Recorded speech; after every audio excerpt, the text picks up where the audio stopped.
Hello everybody, welcome to this video. It's another in the series on AQA English Language Paper 2 Question 5, looking at the different forms of writing you might be asked to write in for this question. And we've already looked at a letter, an article and a speech. Today we're going to look at how you would write an essay. Now, let's have a look at a typical question. We should support the British economy by only taking holidays in the UK. Write an essay explaining why you agree or disagree with the statement. Okay, so let's have a little think about this. The first thing to think about is the fact that the question is asking you to explain. So your tone is going to be more muted and academic. You're not persuading your reader to change their mind. You're simply asked to state your views on the topic. The second thing to think about is that you do need to recognize and dismiss opposing arguments, as this shows a more sophisticated, higher level thinking. And finally, you need to note that this is not a comparative essay. You're not discussing the pros and cons. You just have to argue your point of view, acknowledging and dismissing the views of others as a starting point. So I think it's useful to think about the beginning, the middle, and the end of an essay. So you're going to need to think about how your introduction is phrased, what you do in the middle, and what you do at the end. Now, in Mr. Bruff's Guide to GCSE English Language, there are detailed examples of essays in all of these different forms. But one of the things you might want to do at the beginning is to start with facts or statistics, or a rhetorical question, perhaps an anecdote, perhaps three minor sentences. Whichever you choose, you need to reference the polemic statement, the quotation in the question, and then state your point of view. And of course, a punchy introduction will grab the interest of your reader. In the middle, you need to just be aware your ideas should be well organized, they should show a logical sequence of thought, and you need to remember to use linking words and phrases. And at the end, do not repeat everything you've just written. Just summarize your thoughts, referencing the key words of the question in a sentence or two. So let's have a look at an example then. Rain, coldness, boredom. These words spring to mind when I think of a holiday in the UK. What's the point of planning a summer holiday by the beach when we can't guarantee the weather? Clearly, the British tourism industry would benefit from my money, but there's nothing worse than a British seaside in the rain. I believe that we should not be pressured to take holidays just within the UK. We should make the most of opportunities to take holidays abroad. There are some people who only take holidays in the UK.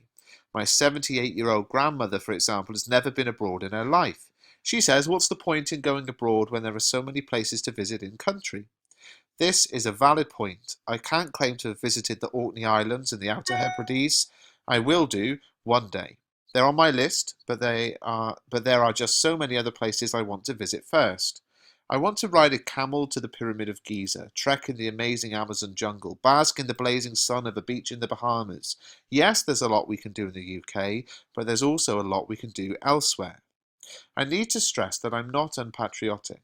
On a gloriously sunny day, I love the natural beauty of the Lake District, the craggy mountains of Scotland and Wales, and the busy historic cities and towns that form the rich tapestry of our cultural heritage. I just don't like rain. It's a well-known fact that on average there are 107 days of rainfall in the UK each year. 107 days. That's nearly one day in every three.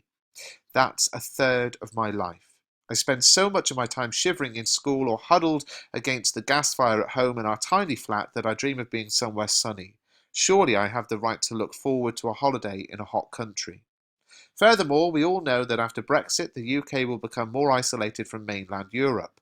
Travelling with unrestricted movement across Europe, now is the time to make the most of opportunities while they last. I believe that we can learn a lot about other people and cultures through travel.